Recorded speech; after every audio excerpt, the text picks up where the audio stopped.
I'm loving that hat and those glasses, man. When you're in America, be American, why not? Inner engineering program at the start of 2020 was absolutely special for me. I see you made some music out of Asutoma Sadgamaya. I'm so thankful that I'm able to go inward and begin to sort of untie some of these knots. Look at me, always stoned. But it doesn't have any side effects. It doesn't take away your intelligence. But if you become blissful throughout the day, you are a candidate for samadhi.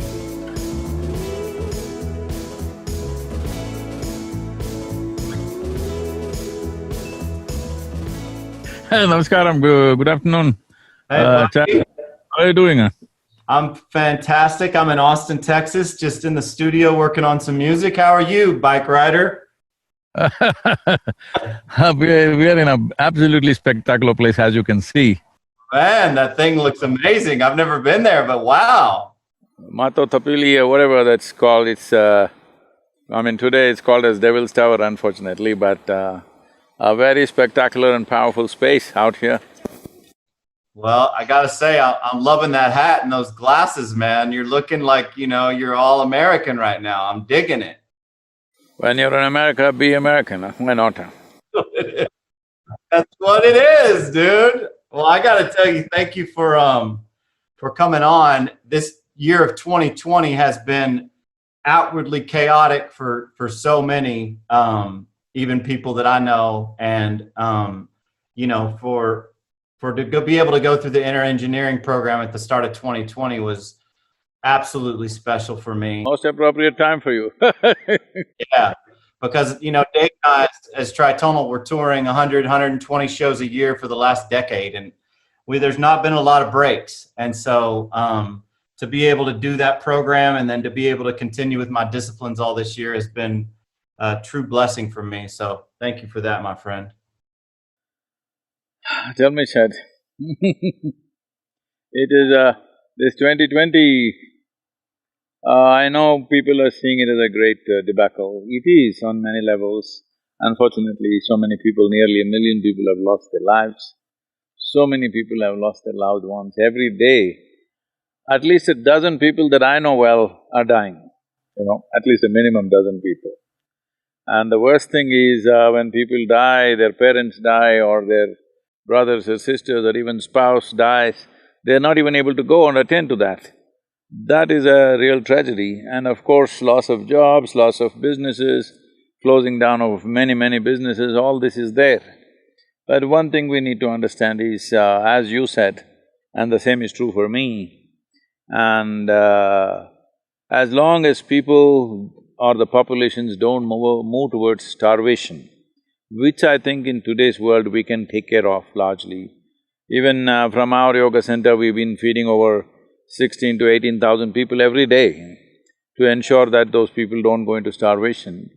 If that one thing doesn't happen, rest of it is… this is a good time to realign ourselves to… it's like a crazy machine running all the time.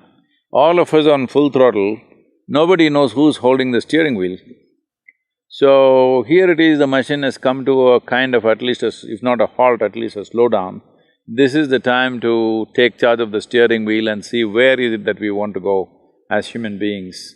Where is it that we want to drive this planet to, and our own lives too, the destiny, individual destinies and the common destiny of humanity of this generation.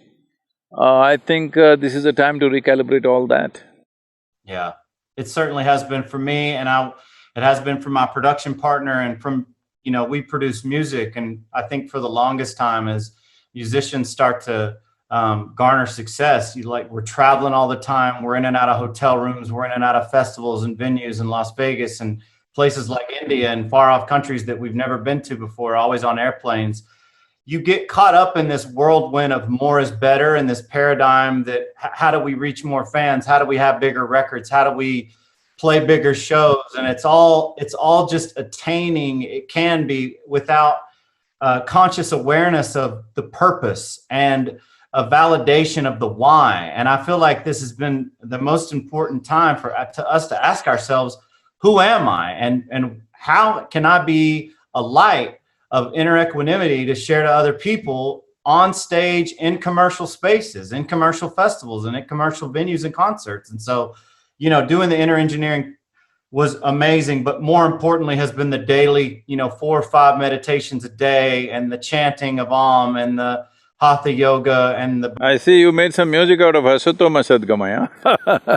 Yeah, I did. We did a chant. We did a mantra, and made a big dance record out of it. And look, a lot of people, that's going to be well over their heads. It's just going to be another song, another thing. But for the few that are seeking, for the people that are like, what are they up to? It allows for an opening to happen. And I'm so thankful that I'm able to go inward and begin to sort of untie some of these knots, these energetic knots that are within me, man. It's going to be work, but I think it's the work that we're here to do.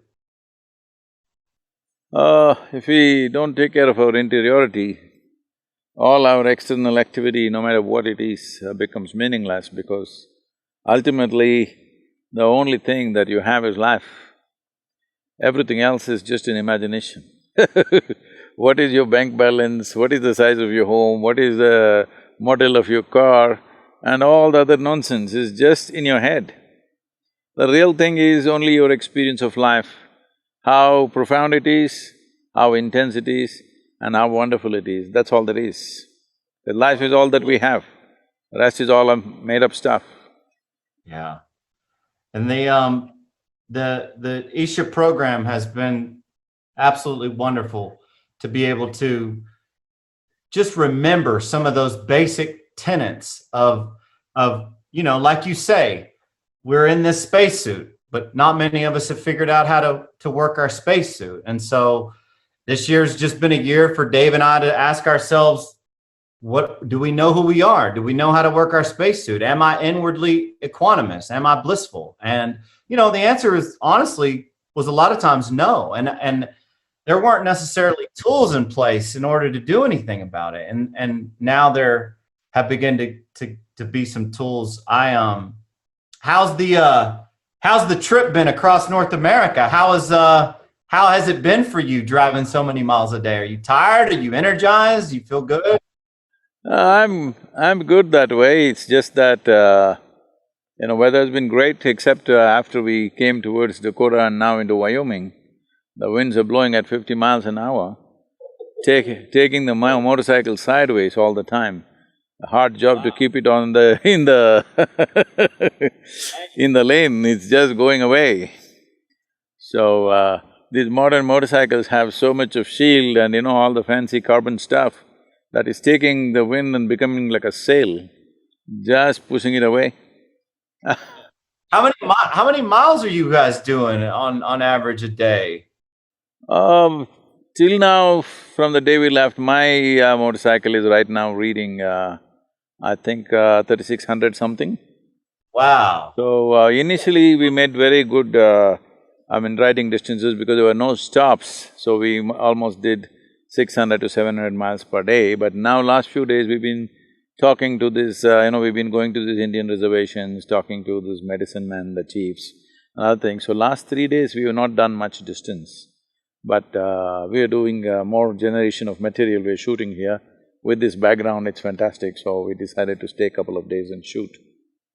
Wow, that's pretty incredible. You talking to natives, do you have any experiences or any little bits you can share about meeting with those guys, or some of their history, or maybe just having a moment of presence?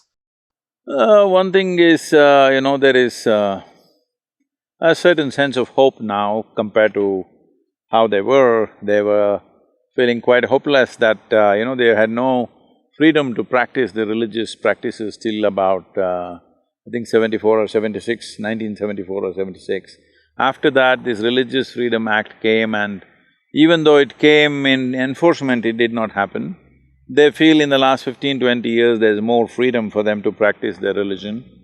A lot of it has been lost, but certain elders have kept it alive and trying to bring the youth back into it. They're all very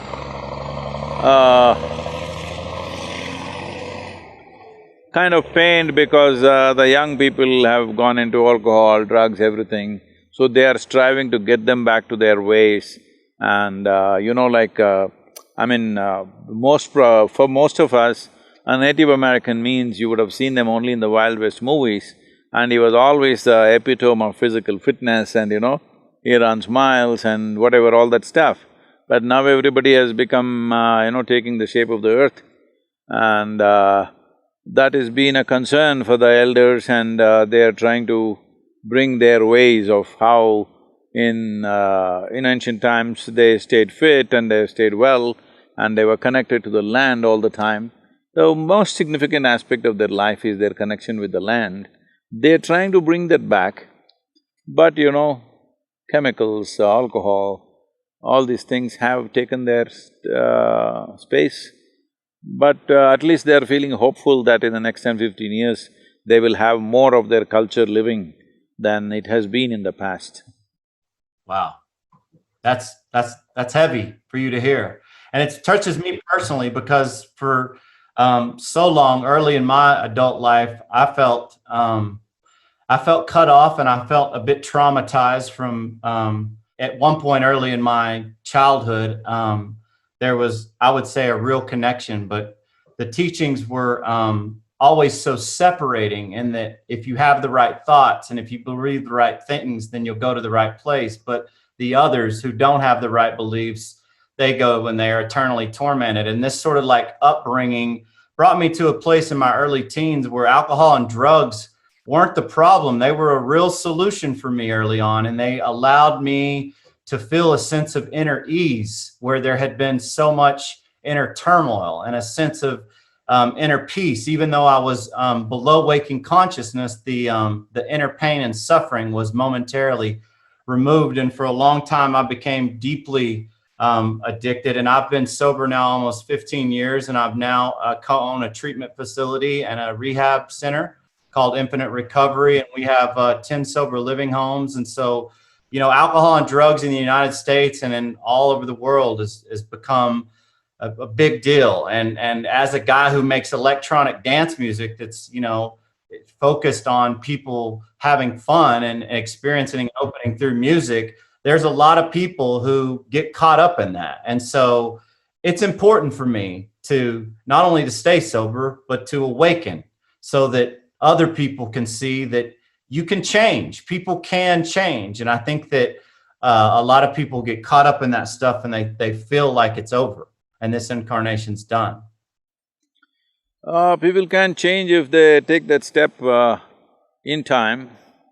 Otherwise, the chemicals can mess up a human being in such a way that they become sort of diminished life, The damage is sometimes permanent. So the question is, will somebody wake up in time?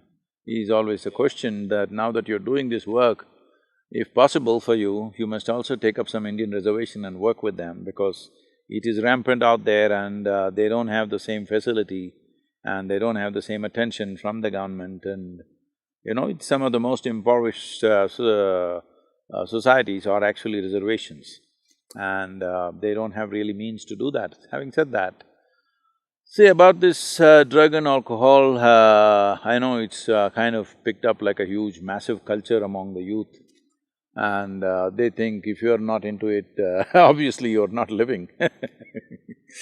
So, I must tell you this is picking up big time in India, also in the urban centers at least, not in the rest of the country, but in the urban centers. So, I was in Bangalore and, they always invite me to all these under 25 conferences because they think I'm 25. Do I look like that? Do I look like that? You do. You do with that hat. Those sunglasses, definitely you do. So, I was in this conference and about 15,000–20,000 people are there in an open-air conference, and well, the smell is all over, at least the marijuana smell is all over the place. So then one of them asked me, these are all young people below 25, but they've become very famous, these are called YouTubers. They've kind of have millions of following and they're doing their own little thing. So they said, Sadhguru, you have so much influence with the government, why don't you make marijuana legal in India? I said, why not? Marijuana, we'll make it legal, we'll make cocaine also legal. And then we'll make meth also legal. Why go in steps? We'll make everything legal straight away, because anyway, when something… Well, the reason why, for example, in the United States there was prohibition, there was no alcohol, all right? So why they gave in to making alcohol legal is not because they suddenly decided it's good for your health or your well-being, simply because they couldn't control it. The moonshining was all over the place, and instead of somebody else making the money, the government decides, okay, let's tax it and make money. So the same thing with marijuana, when they're not able to control it, it's all over the place, they will decide to tax it and make money.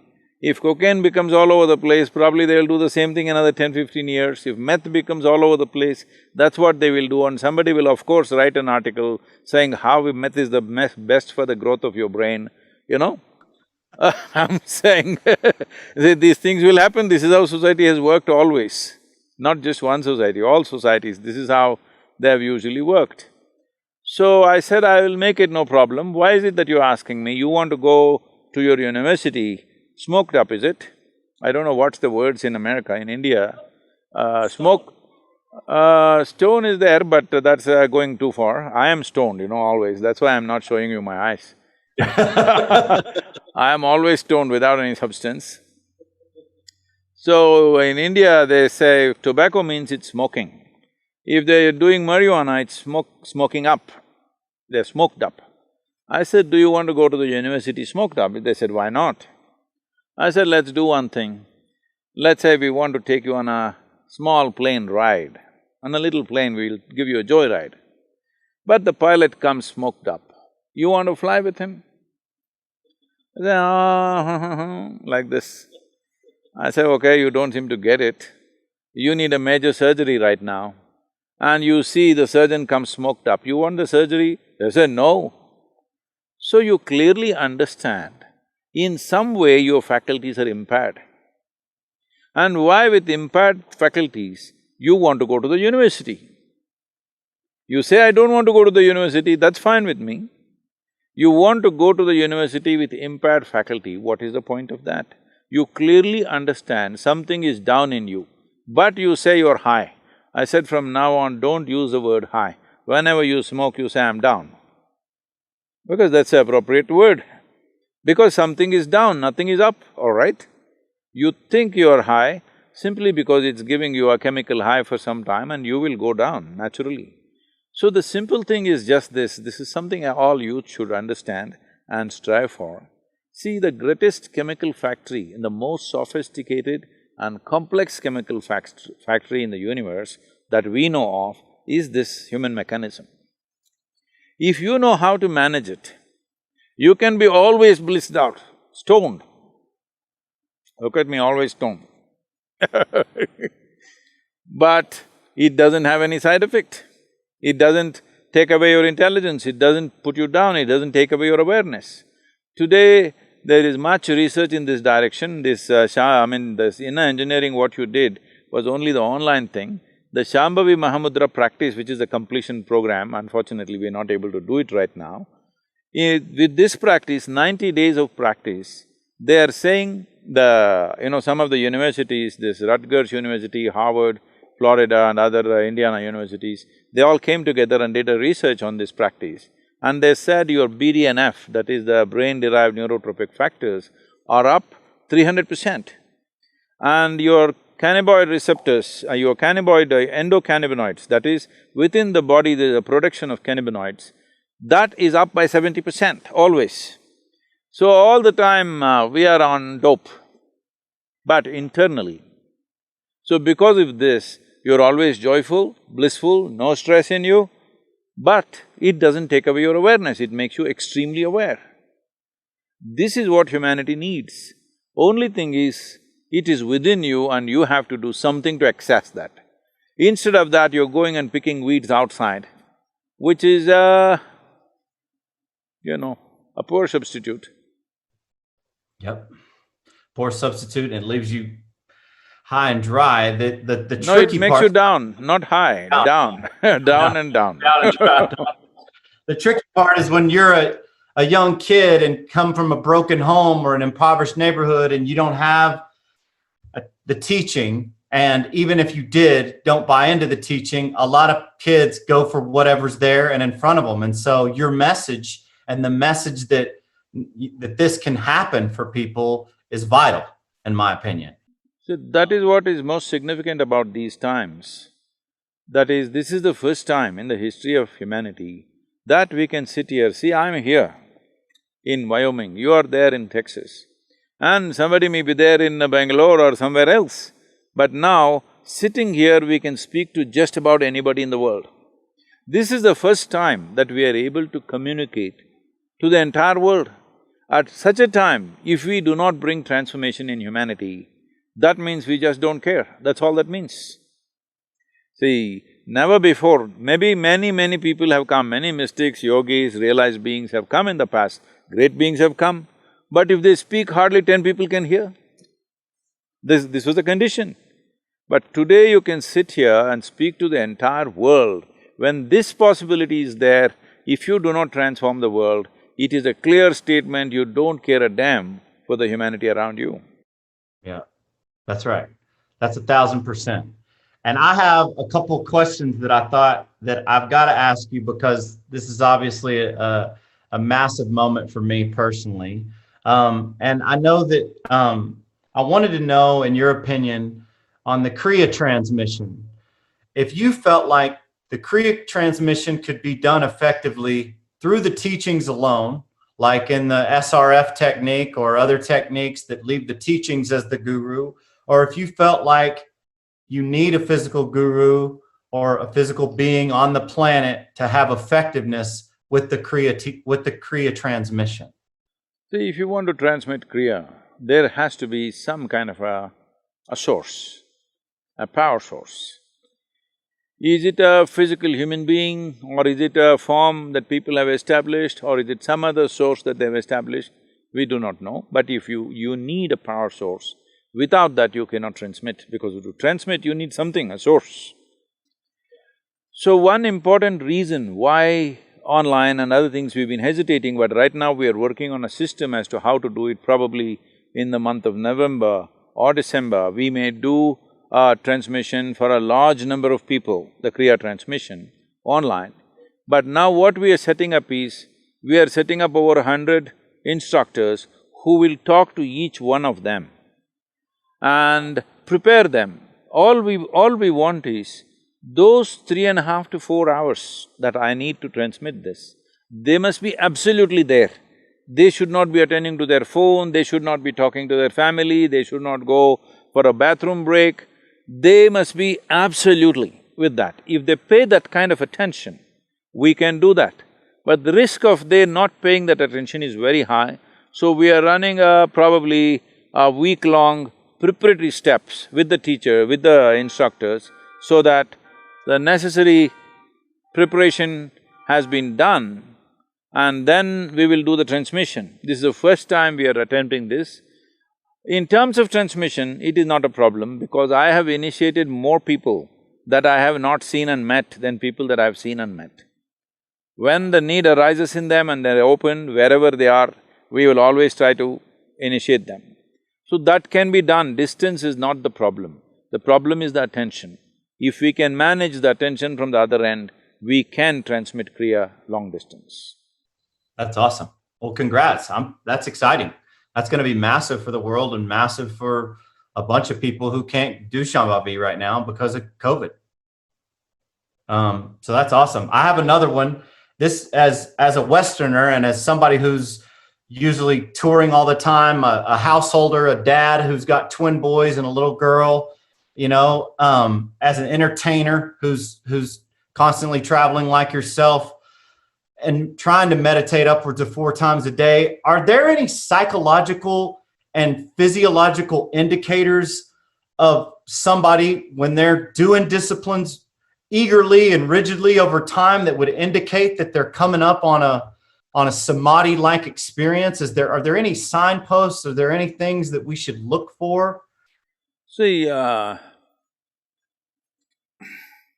this question comes from various aspects. One important aspect that I would like to knock off before we go into the subject is, generally, people think an inner experience means something spectacular should happen, fireworks should happen. Tell me, even if we set up fireworks, how long can we make it last? Yeah, it's up and down, and then you open your eyes It and is it's just up over. and down. So the Yeah, important thing is not that. That steadily you're going up is important. Here and there we can have a little fireworks show. That's okay, but that is not the goal. The important thing is we must be steadily going up. First of all, let's understand what is samadhi. Samadhi means… sama means equanimous, di means buddhi or the intellect. When your equanimous becomes when your intellect becomes equanimous, you are in a state of samadhi. There are different types of samadhi. Generally, it is categorized as 8 different stages of samadhi. So let me not go into the detail of these categories. The important thing to understand is, the very function of the intellect is to discriminate. You are able to discriminate what is the soil, what is the tree, what is the stone, what is the human being, only because your intellect is functioning. Now if you make it equanimous, that means in some way you will not see the discrimination, you will experience life as one big whole, because intellect is a knife which is cutting the universe into small segments of pieces for your experience. Now when your experience becomes unified, that is, intellect is not doing this function, it is alert, but it is equanimous when it becomes. Now, I'm sitting here, behind me this beautiful, Mato Tapili is standing up. Suppose you can't make out the difference between this and that. This is samadhi.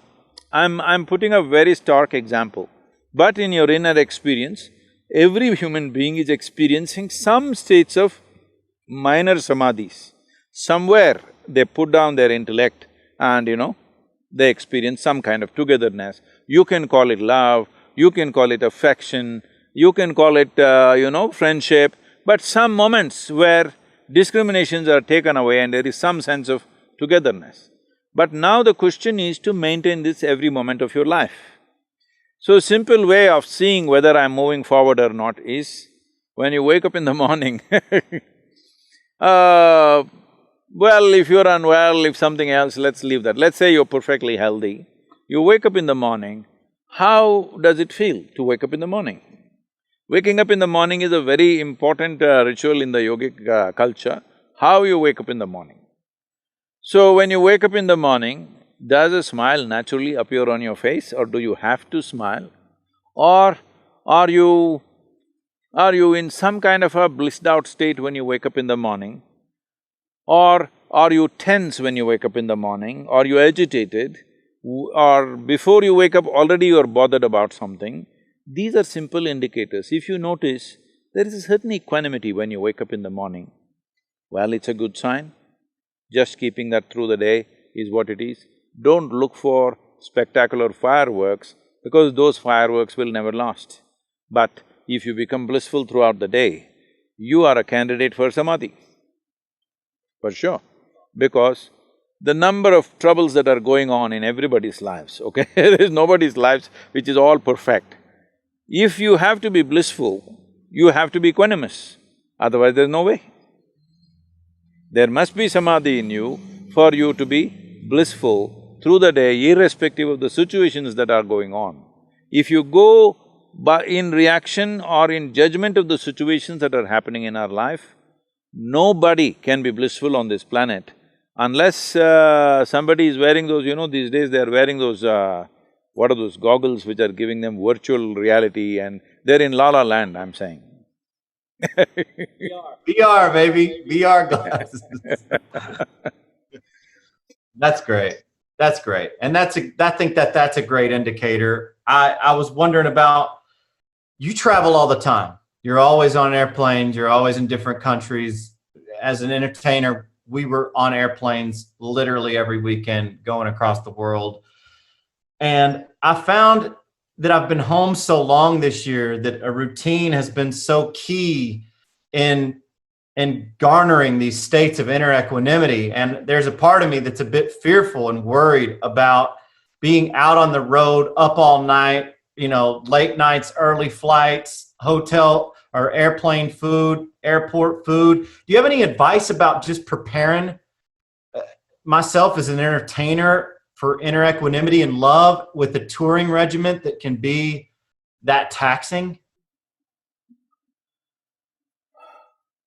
Well, anyway, you said you're sober, so I don't have to advise you on that one. Yeah, I am completely sober. You only sober at home or are you sober on the planet? Sober. I've been sober, completely sober, not a drink in 15 years. But just the travel and just being up all night and it's the no sleep is so brutal. Yes, travel definitely takes a toll. How to minimize that toll is, the simple thing is, when you're in an airplane, eat as little food as you can, and if you eat anything, generally a fruit or something, just drink lots of water. I know people have to learn to live with empty stomach. Empty stomach is not a bad thing. Hunger is a different thing. See, what the mechanism of hunger is, certain acids are working on the stomach lining and they create a craving that you must eat. If you drink a glass of water, well, the acids get diluted and it goes away. If you put one fruit or something, the acids get diluted and it goes away. So, you can easily postpone it like that, whatever, I'm on… you probably going to Europe and other places, I'm on 15-hour flights, US to India So, it is also a time to rest, meditate and do whatever. And one important thing is, people think when they are flying or when they're on a journey, they must talk endlessly about something. Well, that's one time that though it is difficult for me, the crew and everybody comes and they want to talk to me if I'm flying the Indian airline, all this kind of stuff is there, I keep a little time for that. Rest of the time, I just drink lots of water, maybe read something, write something or meditate, that's about it. And above all, it is the anxiety of what will happen next which will make people very tired. When they're traveling, either up to halfway travel, they're back home still, trying to fix the home, which they can't fix anyway. And the next half of the travel, they're anxious about what will happen after they will land. If you give up this one thing, travel is a nice time because at least you're caged in an aluminum case where you can't run away anywhere, nobody come and do anything to you. You're just there all by yourself up in the sky. So, it's a good time actually to settle down and be nice. Actually, I recover very well in travel because on the land I'm too busy in the air, I'm much better off So a big part of how you stay so energetic is the fact that you're only eating about 1 meal a day, and that long recovery time of no eating is allowing your energy systems to stay up because your body's not digesting food. That's one important aspect but if I have a lot of physical activity, I do eat something in the morning. If let's say right now I'm riding, I'm eating in the morning, or in case I golf, I eat in the morning. Otherwise, if normal activity which is not physical in nature, then you skip the morning thing. The important thing about the body is there is something called as ingestion, digestion, assimilation and excretion. If one is conscious of all the four aspects of food, people are only conscious about ingestion. They're not aware about how digestion and assimilation is happening and whether excretion is happening or not. Excretion is not only from the alimentary canal, excretion needs to happen even on the cellular level. So one must be conscious whether today I've eaten something, if I'm feeling little dense, how much break should I give before I put food into my system? It's not like you use the word routine. Routine is one thing you should not do, you must observe. Today the body needs this much food, you eat that much. Tomorrow it may not need that much.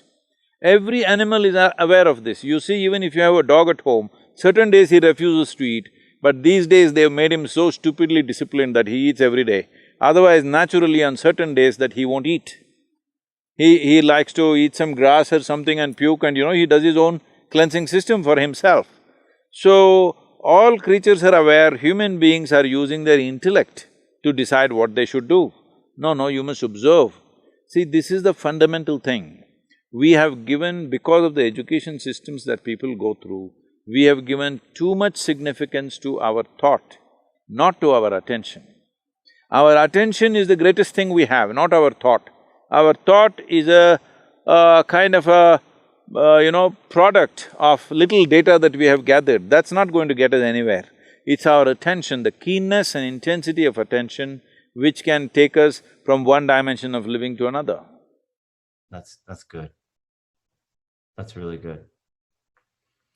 I know you don't like to talk about things that are hard to language, but just personally, I think that I'd love to know, ever since your enlightenment experience, going forward from that time, which we've all read the story, and most people have who are familiar with your path. When you meditate now, are you often in some state of samadhi, if not nirvikalpa, or do you still have to go through the sort of pratyahara interiorization process and get deeper and deeper like people who have not experienced a full awakening? Is that different for you now, where you just close your eyes and boom, you're all the way in? Well, I mean, I don't want to sound like a brag. You don't even have to close your eyes. It's not essential that you must close your eyes. You're closing your eyes only to cut off the world. But the world is never in my way, so I don't have to necessarily close my eyes. Yeah, that's awesome. That's so good. I've never seen the world as being in my way. I just see that also as one more possibility, so… So good. Thanks for coming on with me today. It's been awesome, man. Wonderful. Make good music, huh? Maybe one day I will sing for your band, huh? You know what though? We have we often do spiritual spoken word over sort of deep, melodic, really hypnotic rhythms, and we've used Ram Dass and Eckhart Tolle. I would love to sometime be able to sample a guided meditation or a bit of spoken word and hook up with the Isha team and work with you guys on a Spotify release. I think that would be super, super cool. Okay. Great talking to you, huh? Wonderful. Thank you so much. We'll see you soon. Okay, bye-bye. Namaskar.